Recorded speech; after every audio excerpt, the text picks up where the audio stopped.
Hey guys, I wanted to share something with you that, oh my, just a minute.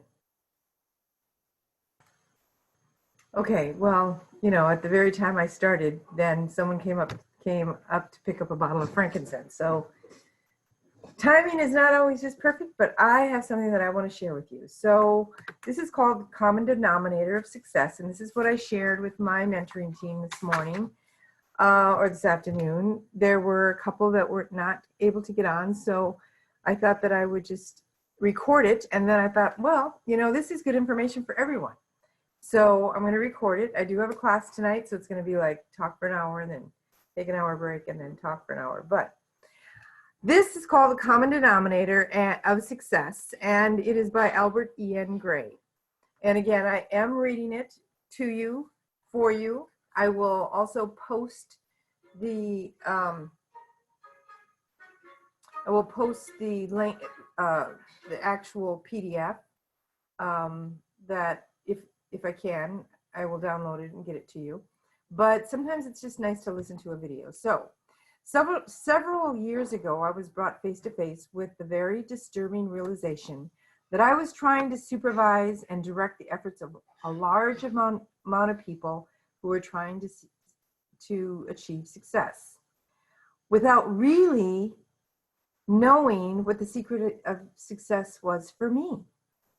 And that naturally brought me face to face with the further realization that regardless of what other knowledge I might have brought to my job, I was definitely lacking in the most important knowledge of all.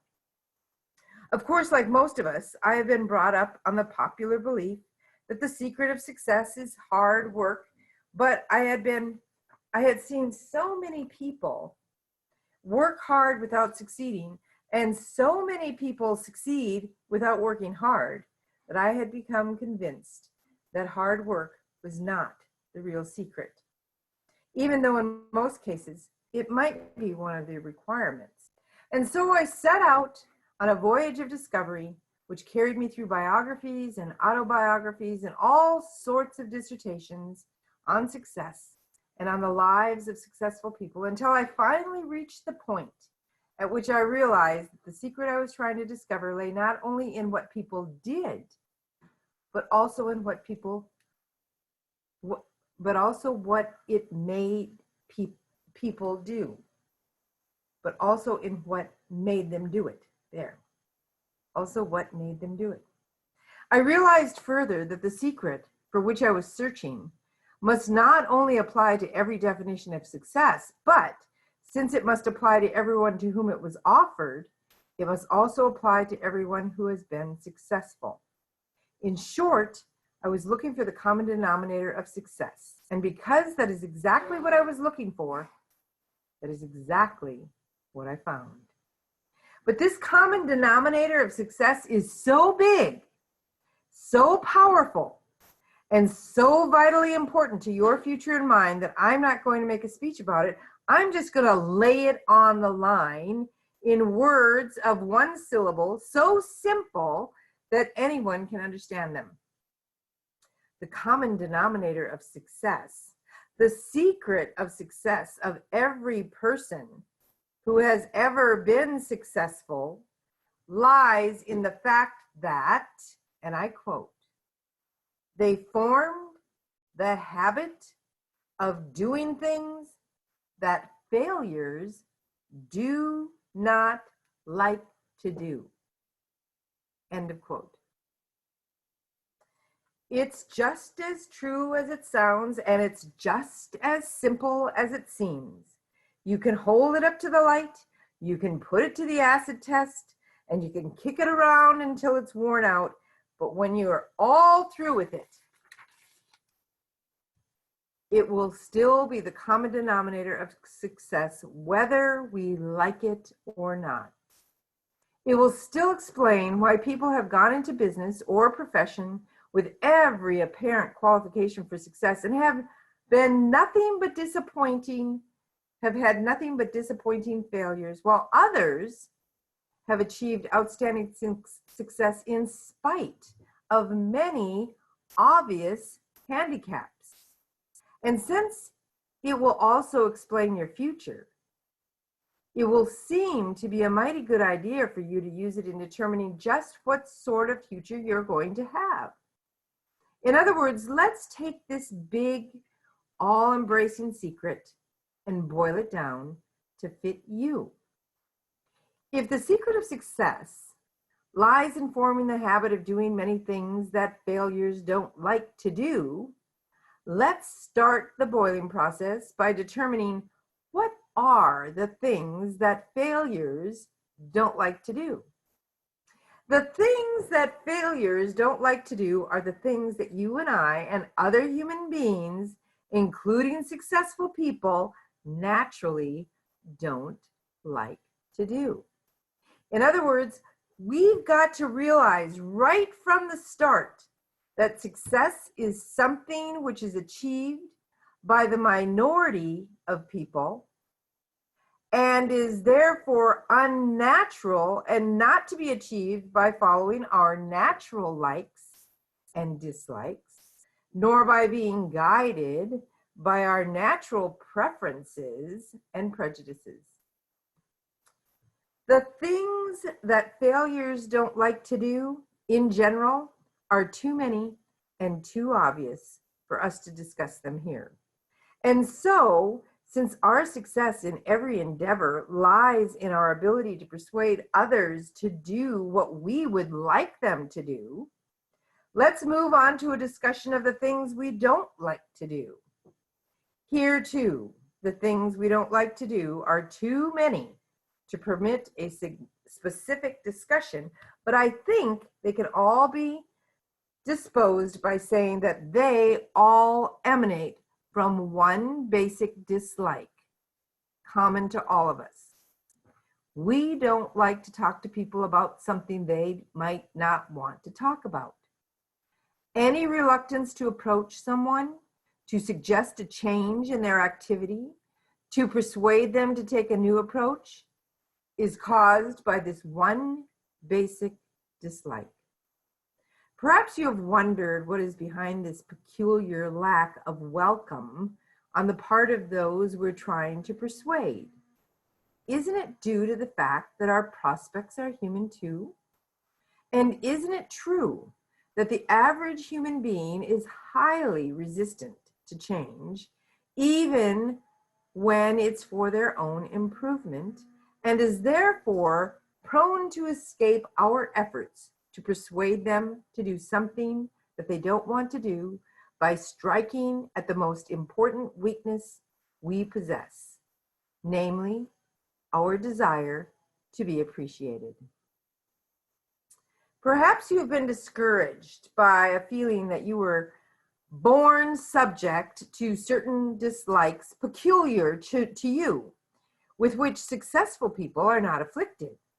Perhaps you have wondered why it is that those who accomplished most seem to like to do the things that you don't like to do. They don't.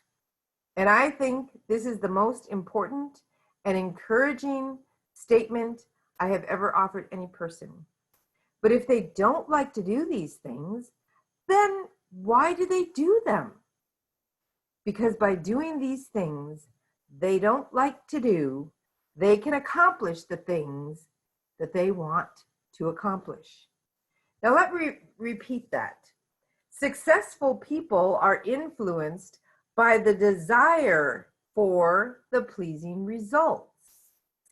Failures are influenced by the desire for pleasing methods and are inclined to be satisfied with results as can be obtained by doing things they like to do. I'm going to give you a good example. I've been in Young Living for 21 years. And what I have found, I'm human just like anyone else. And I have looked for methods that I might feel more comfortable using to build my business. And in every situation, the method has really not been successful. I'm going to tell you how to become successful. The methods, there are 100,000 methods out there, but the methods aren't going to give you success. The methods make you feel like, oh, this is easier, I can do this. We are successful people. Why are successful people able to do things that they don't like to do while failures are not?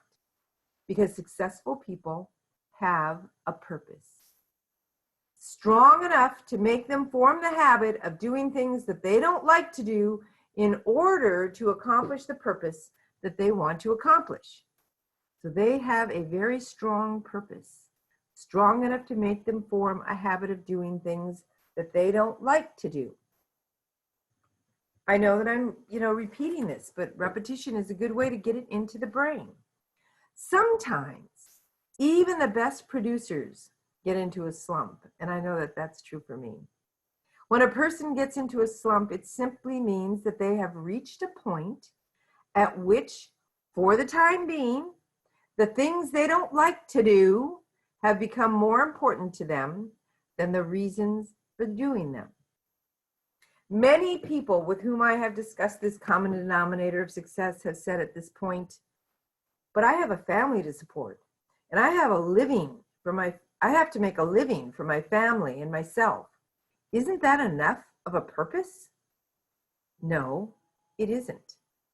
It isn't a sufficiently strong purpose to make you form the habit of doing things that you don't like to do, for the very simple reason that it is easier to adjust ourselves to the hardships of a poor living than it is to adjust ourselves to the hardships of making a better one. Wow. It's easier for us to adjust to the habits of poor living than it is for us to adjust to the habits of doing what we don't want to do, of making a better one. If you doubt me, just think of all the things that you're willing to go without in order to avoid doing the things that you don't like to do. All of which seems to prove that the strengths that hold you to your purpose is not your own strength, but the strength of the purpose itself. Now, let's see why habit belongs so importantly in this common denomination of success. People are creatures of habit, just as machines are creatures of momentum. For habit is nothing more or less than momentum translated from the concrete to the abstract. Can you picture the problem that would face our mechanical engineers if there was no such thing as momentum? Speed would be impossible, because the highest speed at which any vehicle could be moved would be the first speed at which it could be broken away from a standstill. Elevators could not be made to rise. Airplanes could not be made to fly. And the entire world of mechanics would find itself in a total state of helplessness. Then who are you and I to think that we can do with our own human nature what the finest engineers in the world could not do with the finest machinery that was ever built? Every single qualification for success is acquired through habit.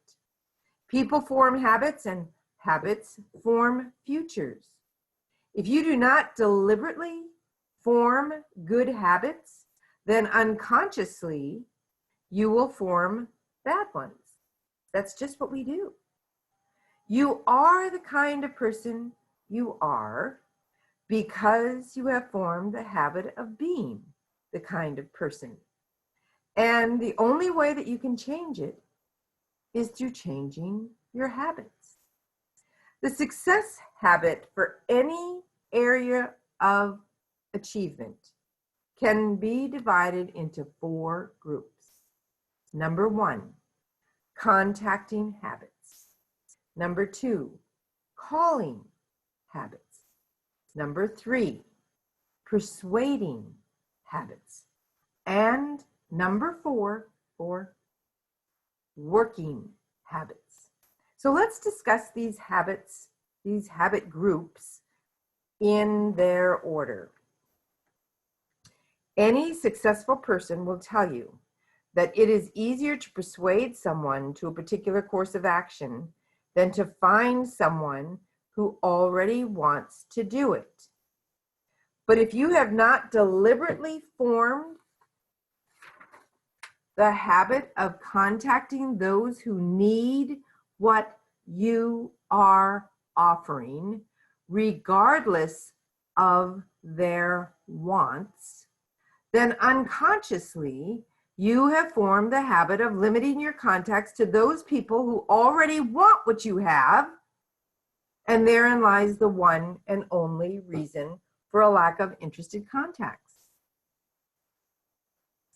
As to calling habits, unless you have deliberately formed the habit of calling on people who are able to do what you want them to do, but who may be unwilling to listen, then unconsciously you have formed the habit of calling on people who are willing to listen, but unable to do what you want them to do.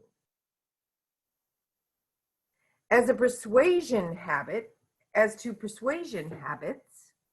unless you have deliberately formed the habit of calling on people determined to help them see why it is in their best interest to take a particular course of action, then unconsciously you have formed the habit of calling on people while you are in a state of mind in which you are willing to let them make you see their reasons for not going along with you. That's why it's so important to be conscious in everything that we do.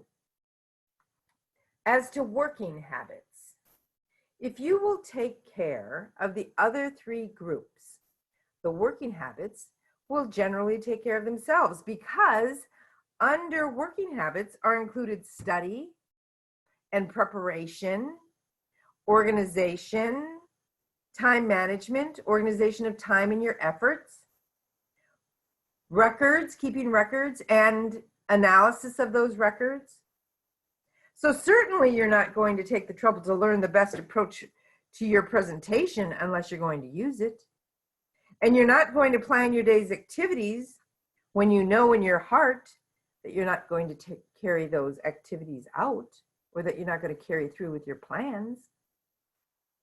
And you certainly aren't going to keep an honest record of things that you haven't done, or of the results that you haven't achieved. So let's not worry so much about the fourth group of success habits, because if you are taking care of the first three groups, most of the working habits will take care of themselves. But before you decide to adopt these success habits, let me warn you of the importance of the habit to your decision. I have attended many sales meetings and rallies, conventions, and have often wondered why, in spite of the fact that there is so much good in them, so many people seem to get so little lasting good out of them. Perhaps you've attended sales meetings or Eric Worre seminars or whatever in the past, and you have left these meetings determined to do the things that would make you successful or even more successful, only to find yourself or your decision or your determination waning at just the time when it should be put into effect or practice. Here's the answer. Any resolution or decision that you make is simply a promise to yourself that isn't worth a tinker's damn until you have formed the habit of making it and keeping it. And you won't form the habit of making it and keeping it unless right at the start you link it with a definitive purpose or a definite purpose that can be accomplished by keeping it. In other words, any resolution or decision that you make today has to be made again tomorrow, and the next day, and the next, and the next, and so on. And it not only has to be made each day, but it has to be kept each day. For if you miss one day in the making or the keeping of it, you've got to go back and begin all over again. But if you continue the process of making it each morning and keeping it each day, you will finally wake up some morning to a different person in a different world, and you will wonder what has happened to you and the world that you used to live in. Here's what's happened. Your resolution or decision has become a habit, and you don't have to make it on this particular morning. You don't have to make that decision because it's become a habit. And the reason for your the reason for your seeming like a different person living in a different world lies in the fact that for the first time in your life, you have become master of yourself and master of your likes and dislikes by surrendering to your purpose in life. That is why behind every success, there must be a purpose. And that is what makes purpose so important to your future. For in the last analysis, your future is not going to depend on economic conditions or outside influences or circumstances over which you have no control. Your future is going to depend on your purpose in life. So let's talk about purpose for a moment. First of all, your purpose must be practical and not visionary. Some time ago, I talked with a man who thought that he had a purpose that was more important to him than income.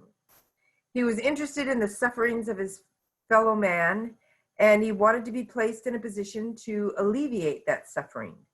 But when we analyzed his real feelings, we